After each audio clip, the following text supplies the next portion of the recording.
बिहार में आखिरकार राज्यपाल ने आरक्षण संशोधन विधेयक को मंजूरी दे दी है। इससे पहले भी इस बात का कयास लगाया जा रहा था कि ये राज्यपाल इसको मंजूर करेंगे और उसको मंजूरी देंगे, लेकिन अभी वक्त तय नहीं हो पाया था। लेकिन जब आज शाम को जब इस पर फैसला किया, उन्होंने राज्यपाल ने इसको मंजूर किया, तो इसके बाद से ही राजनीतिक कवायद तेज हो गई है और ये अब सरकार के गजट में शामिल हो जाएगा। अभी इससे पहले जब 75% आरक्षण की परिधि बढ़ाने की बात बिहार विधानमंडल में नीतीश कुमार ने की और नीतीश कुमार ने इस फैसले पर अपना हमेशा एक रूप रखा और आखिर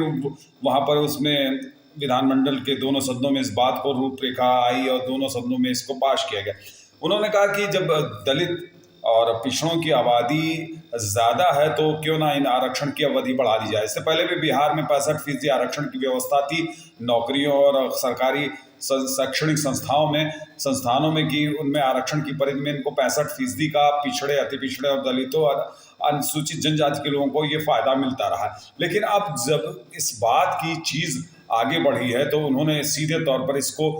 लागू करने के लिए उन्होंने कहा कि क्यों ना जो जातिगत जनगणना का जातिगत सर्वे हुआ बिहार में, क्यों ना इसको लागू कर दिया जाए और इसके लिए उन्होंने फैसला स्टार्ट कर दिया। हालांकि उनके इस फैसले से बिहार में सियासत बड़ी तेज हो गई है और बिहार की सियासत में सबसे बड़ा फायदा आरजेडी और जेडीयू को मिलने वाला है, क्योंकि जिस तरीके से अभी नौकरियों में आरक्षण की व्यवस्था में